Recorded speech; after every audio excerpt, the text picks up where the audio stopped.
gracia de Dios soy lo que soy. Por la gracia de Dios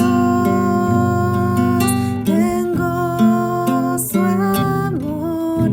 Por la gracia de Dios tengo su paz. Por la gracia de Dios tengo perdón.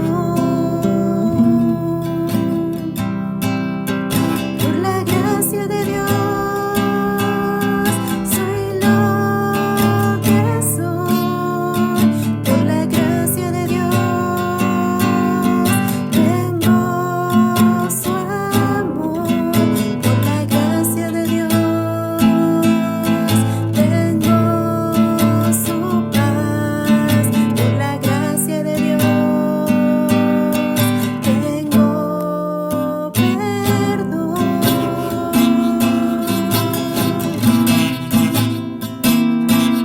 Conocí el amor para dar amor. Conocí la verdad para dar verdad. Conocí el perdón para perdonar.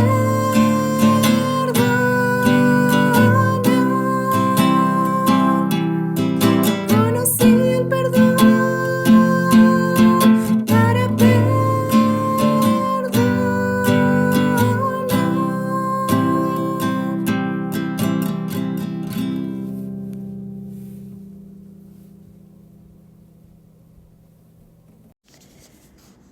En este día de discipulado continuamos hablando del legado de intimidad que deja la esposa.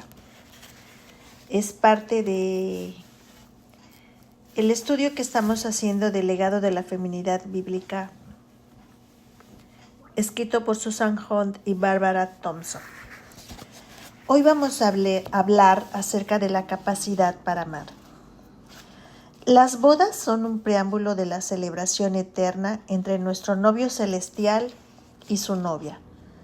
Uno de los momentos favoritos en las bodas es ser testigo de la expresión del novio cuando ve por primera vez a la novia.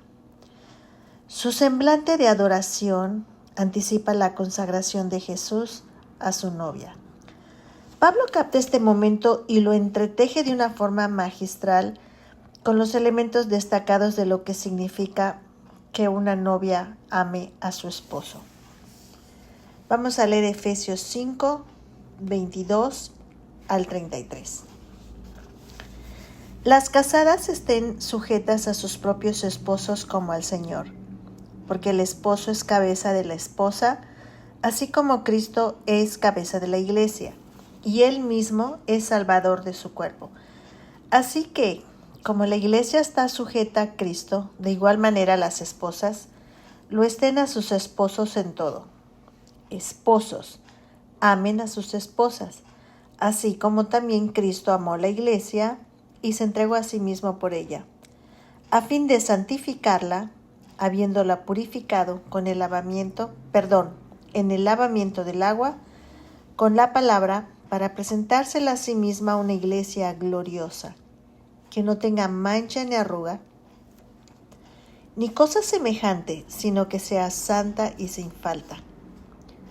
De igual manera, los esposos deben amar a sus esposas como a sus propios cuerpos. El que ama a su esposa, a sí mismo se ama, porque nadie aborreció jamás a su propio cuerpo. Más bien, lo sustenta y lo cuida, tal como Cristo a la iglesia, porque somos miembros de su cuerpo. Por esto, dejará el hombre a su padre y a su madre, y se unirá a su mujer, y serán los dos una sola carne. Grande es este misterio, pero lo digo respecto de Cristo y de la iglesia. Por tanto, cada uno de ustedes ame a su esposa como a sí mismo, y la esposa respete a su marido. Ustedes vieron que el tema del martes de Mujeres Radiante se habló acerca de que la esposa respete a su esposo. El imperativo bíblico, hermanas, de amar a los esposos se resume en 2 palabras: sumisión y respeto. El círculo doméstico nunca ilustrará la unión entre Cristo y su iglesia sin sumisión y respeto por parte de la esposa. A través del aprendizaje y la vivencia de esas virtudes, las esposas ponen en práctica lo que son por su posición ante Dios, puras y sin mácula. Las manchas y arrugas del pecado se disuelven poco a poco, conforme la esposa aprende a someterse a su marido y a respetarlo. ¿Qué es la sumisión? ¿Qué es el respeto? Son palabras fulgurantes. Nuestra atención va inmediatamente hacia la persona a la que tenemos que someternos y respetar, lo cual representa un enorme problema para muchas mujeres.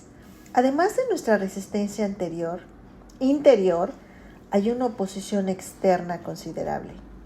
El feminismo denigra el papel de la esposa y la mayoría de las mujeres asumen que la filosofía de la reciprocidad, que el matrimonio es una proposición a partes iguales, es justa y equilibrada.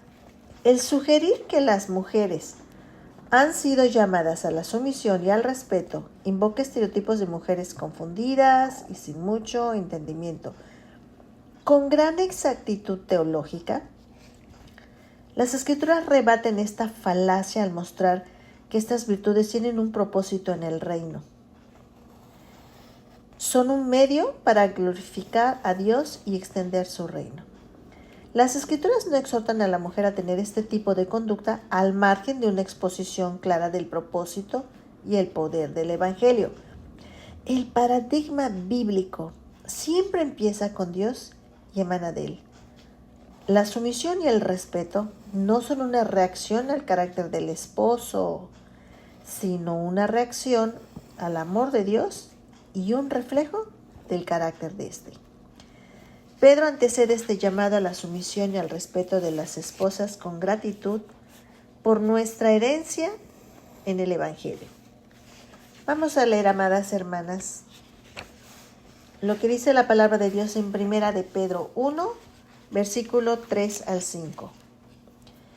Bendito sea el Dios y Padre de nuestro Señor Jesucristo, quien según su grande misericordia nos ha hecho nacer de nuevo para una esperanza viva, por medio de la resurrección de Jesucristo de entre los muertos, para una herencia incorruptible, incontaminable e inmarchitable, reservada en los cielos para ustedes, que son guardados por el poder de Dios, mediante la fe, para la salvación preparada para ser revelada en el tiempo final. Luego Pedro hace un llamado a la obediencia en los versículos 13 al 15.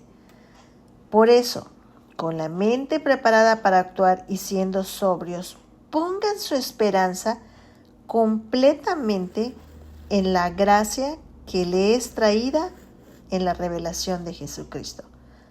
Como hijos obedientes, no se conformen a las pasiones que antes tenían, estando en su ignorancia. Antes bien, así como aquel que los ha llamado es santo, también sean santos ustedes en todo aspecto de su manera de vivir.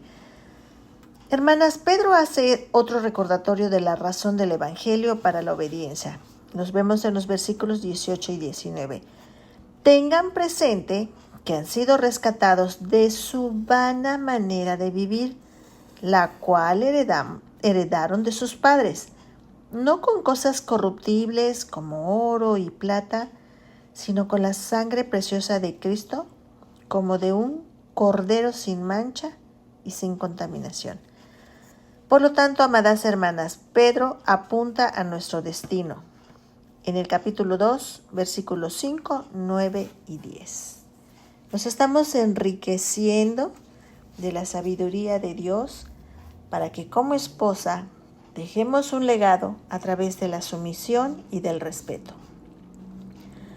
también ustedes sean edificados como piedras vivas en casa espiritual para ser un sacerdocio santo, a fin de ofrecer sacrificios espirituales agradables a Dios por medio de Jesucristo. Pero ustedes son linaje escogido, real sacerdocio, nación santa, pueblo adquirido, para que anuncien las virtudes de aquel que los ha llamado de las tinieblas a su luz admirable. Ustedes en el tiempo pasado no eran pueblo, pero ahora son pueblo de Dios. No habían alcanzado misericordia, pero ahora han alcanzado misericordia. Aún un entendimiento minúsculo de este glorioso destino, hermanas, destruye nuestra resistencia egoísta y nos prepara para la obediencia. Vean lo que dice Pedro, capítulo 2, versículo 11 al 13. Amados, yo los exhorto como a peregrinos y expatriados, que se abstengan de las pasiones carnales que combaten contra la vida. Tengan una conducta ejemplar entre los gentiles, para que en lo que ellos los calumnian como a malhechores, al ver las buenas obras de ustedes, glorifiquen a Dios en el día de la visitación. Estén sujetos a toda institución humana. Después de leer estos pasajes bíblicos, y a medida que se va desarrollando el principio de la sumisión hacia aquellos que están en autoridad, Pedro nos advierte que las pasiones de la carne lucharán en contra de nuestra alma. Nuestra sumisión es para la gloria de Dios, hermanas, y lo hacemos por Él. Es un servicio a Él. Pedro trata después diferentes relaciones, entre ellas la sumisión de la esposa a su esposo. En 1 de Pedro 3, versículo 1 al 6. Arraiguen en sus corazones la sana doctrina, amadas hermanas.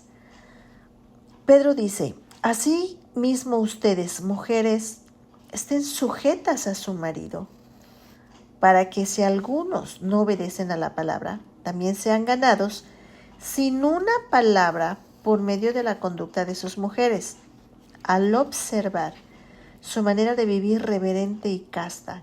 Su adorno no sea el exterior con arreglos ostentosos del cabello y adornos de oro, ni en vestir ropa lujosa, sino que sea la persona interior del corazón, en lo incorruptible de un espíritu tierno y tranquilo.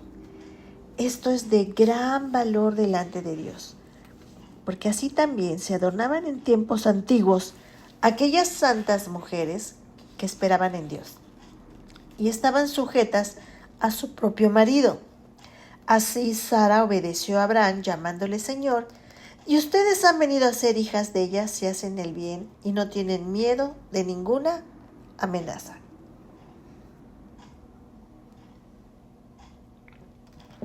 Esto significa, hermanas, que la sumisión y el respeto no dependen del estado espiritual de tu esposo. El hombre en cuestión podría ser un hermano o un prójimo, y estos principios se aplicarán de igual forma. El principio de los límites que hemos tratado también es pertinente. Amar a nuestros prójimos significa hacerle el bien. El propósito de cada relación, amadas hermanas, es la gloria de Dios. Y esto determina el límite, tal como se ha establecido en la palabra de Dios. Todo lo que desobedece la palabra y disminuye la gloria de Dios está cruzando un límite y no hace bien a nuestro prójimo. La sumisión tampoco tiene nada que ver con el estatus. Pedro le dice a los esposos que honren a sus esposas como coherederas de la gracia de Dios. Capítulo 3, versículo 7. Para después continuar con el llamado a la obediencia. Finalmente, sean todos de un mismo sentir, compasivos, amándose fraternalmente, misericordiosos y humildes. No devuelvan mal por mal, ni maldición por maldición, sino por el contrario, bendigan, pues para esto han sido llamados, para que hereden bendición. Estamos en los versículos 8 y 9 del capítulo 3. Finalmente da la promesa en el versículo 12. Porque los ojos del Señor están sobre los justos, y sus oídos están atentos a sus oraciones. Pero el rostro del Señor está contra aquellos que hacen el mal. Qué hermosa promesa, amadas hermanas, de que por ser sumisas y respetuosas de nuestros esposos, los ojos del Señor van a estar sobre nosotros y sus oídos atentos a sus oraciones. Todas aquellas que estamos en los grupos de oración, hermanas, si nosotros estamos siendo sumisas y respetuosos de nuestros esposos, tengan la seguridad que los ojos de Dios están sobre ustedes, que son justas, y los oídos de Dios están atentos a sus oraciones. Ok. Visto en este contexto, la sumisión y el respeto no es algo a lo que debamos resistir o tener temor. Son una evidencia de que somos hijas del Rey. Son un medio para proclamar las excelencias de aquel que nos sacó de las tinieblas a su luz admirable. Son la verificación de que somos beneficiarios de la misericordia. La obediencia a este llamado, hermanas, trae bendición de la presencia de Dios, de sus ojos sobre nosotros y de sus oídos a nuestra disposición. La sumisión y el respeto son expresiones de nuestro diseño como ayuda idónea, un fruto de la gracia que da vida al matrimonio. La sumisión y el respeto son dos caras de la misma moneda. Por eso no se puede tener una sin tener la otra. No son conductas meramente externas, son actitudes del corazón. Aprender a someterse y a respetar no se limita a un episodio aislado, sino que es una confrontación diaria con la realidad del pecado, tanto el nuestro como el de nuestros esposos. Es una oportunidad diaria para crecer en santidad cuando nos sometemos al ciclo del perdón del Espíritu Santo, que es la confesión, el arrepentimiento, el perdón y la reconciliación. Hace poco, hermanas, una mujer se estaba quejando de la imposibilidad de perdonar a su marido y le sorprendió que yo estuviera de acuerdo. Perdonar es irracional. La gracia de Dios no puede ser calculada ni ordenada a la perfección, sino que debemos apropiarnos de ella con nuestro clamor de debilidad. ¿Qué dice 1 de Juan 1:9? Si confesamos nuestros pecados, Él es fiel y justo para perdonar nuestros pecados y limpiarnos de toda maldad. Hermanas mías, el perdón bíblico no debe confundirse con la resignación, la negociación, la manipulación o la capitulación. El verdadero perdón no está motivado por uno mismo, por el bien de los niños, por el bien de los demás o la reputación personal. No, para nada. El arrepentimiento y el perdón nos llevan a la cruz, el único lugar donde podemos recibir poder para vivir las implicaciones del Evangelio. Nunca podremos someternos o respetar a otro pecador caído si no acudimos cada día a la cruz para rogar perdón y hacer la misma oración que Moisés, la que hizo en Éxodo 33:18. Muéstrame, por favor, tu gloria. Cuando Dios nos inunda con su bondad, entonces podemos reflejar a nuestra vez esa bondad mediante el sometimiento y el respeto a nuestros esposos. El perdón y el arrepentimiento requieren un esfuerzo arduo y continuado. El perdón no significa olvidar al instante, para nada, sino que deseamos mostrar la bondad de Dios a la persona que ha pecado contra nosotros, aun cuando sus acciones nos hayan dejado cicatrices, hermanas. Jesús todavía lleva en sus manos las marcas de los clavos, pero su corazón sigue inclinado hacia nosotros y Él intercede por nuestro bien. El perdón no supone necesariamente reconciliación, pues es algo unilateral. Se trata de una respuesta incondicional hacia aquel que ha pecado contra nosotros. La reconciliación es bilateral, pues debe haber arrepentimiento por parte del ofensor y perdón por parte del ofendido para que tenga lugar. Con todo, el perdón debe ser concedido aun cuando no haya reconciliación. Es por gracia el perdón. No necesitamos que nos pidan perdón para perdonar, amadas hermanas. El perdón en el matrimonio cuenta para la eternidad. Contrasta el amargo legado del divorcio con el legado del perdón en el matrimonio. Ambos tienen una fuerte repercusión por generaciones. El matrimonio es el campo para la práctica diaria del perdón. No se les olvide. El matrimonio es la relación con la que debemos destruir a diario las cuentas del mal, como dice 1 Corintios 13. Estimadas hermanas, una mujer sirve a Cristo y a sus propósitos cuando prepara su mente para actuar. Es sobria, pone su esperanza completamente en la gracia que le será traída en la revelación de Jesucristo. Y como hija obediente no se conforma a las pasiones de su ignorancia anterior, sino que busca la santidad en su conducta como esposa, como dice 1 Pedro 1, versículo 13 al 15. No olvidemos, hermanas, que la perseverancia en el matrimonio honra el mandato de Dios.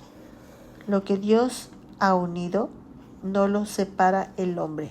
Marcos 10, versículo 9. Ya hablamos entonces acerca de nuestra capacidad para amar y que estamos capacitadas para amar. Vamos a hablar de la unidad y vamos a terminar con el alcance de la sumisión. La unidad en el matrimonio es el fruto de la intimidad con Cristo. No se nos olvide. Dice Génesis 2:24, por tanto el hombre dejará a su padre y a su madre y se unirá a su mujer y serán una sola carne. Cuando se dice se unirá, es una expresión del pacto y una sola carne enfatiza la profunda solidaridad de esta unión. Los seres humanos nunca se parecen más al Dios de pacto cuando ellos mismos se comprometen entre sí. El matrimonio ilustra la relación de Dios con su pueblo. La palabra hebrea, hermanas, que se traduce como una sola, enfatiza la unidad, pero reconoce a la vez la diversidad dentro de esta. Por ejemplo, el concepto de unidad está relacionado con el tabernáculo, cuyas cortinas se juntaban para formar una sola. ¿Recuerdan? Adán y Eva son descritos como una sola carne, lo cual va más allá de una unidad sexual. La sumisión y el respeto contribuyen a la unidad, además de que desarrollas tu capacidad de amar. Estas actitudes y acciones no van a oprimir a la mujer, sino que son más bien restauradoras, pues ayudan a establecer la intimidad y la complementariedad armoniosa de la relación conyugal antes de la caída. Por lo tanto, la sumisión y el respeto son vivificantes y infunden gesed a la relación matrimonial. Recordamos, gesed, una inclinación a hacer el bien constantemente, día a día.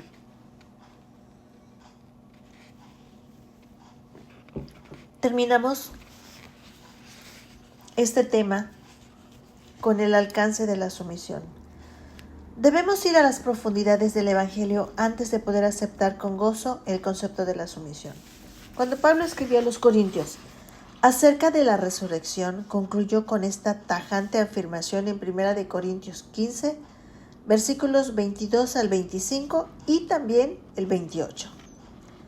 Porque así como en Adán todos mueren, así también en Cristo todos serán vivificados, pero cada uno en su orden. Cristo, las primicias, luego los que son de Cristo, en su venida, después el fin, cuando Él entregue el reino al Dios y Padre, cuando ya haya anulado todo principado, autoridad y poder. Porque es necesario que Él reine hasta poner a todos sus enemigos debajo de sus pies. Pero cuando aquel le ponga en sujeción todas las cosas, entonces el Hijo mismo también será sujeto al que le sujetó todas las cosas, para que Dios sea en él, en todos. Concluimos.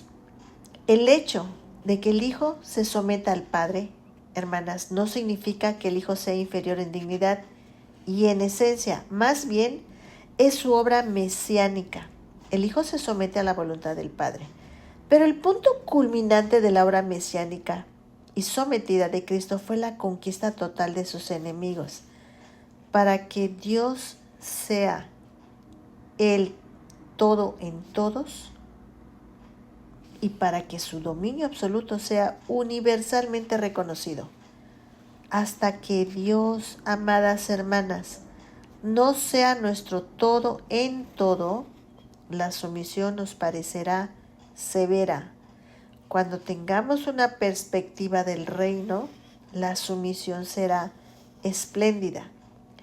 El patrón bíblico es sin duda contracultural, ya lo sabemos, y las mujeres necesitan que las mujeres mayores las capaciten para este llamado. Hagamos una oración.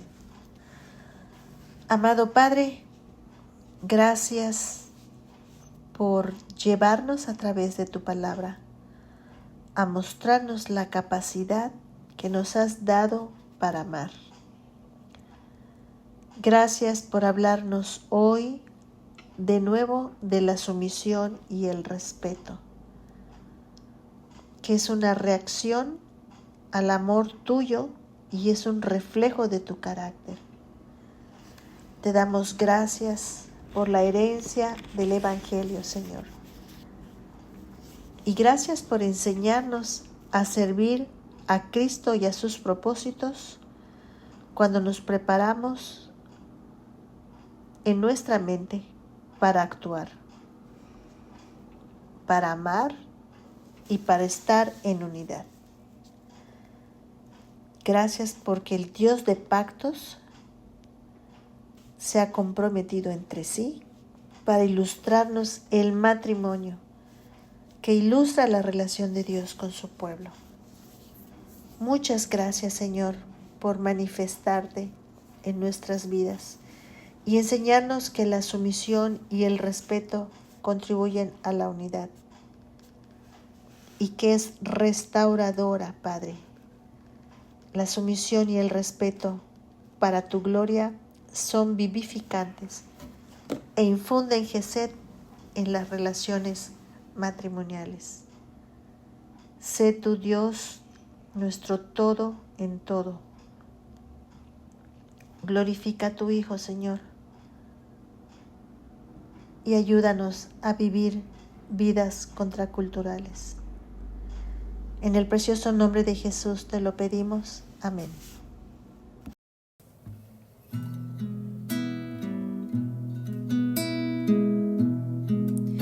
Te adoro,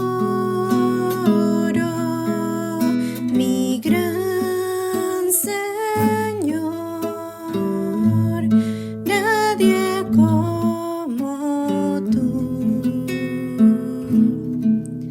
Te adoro, Rey de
yo te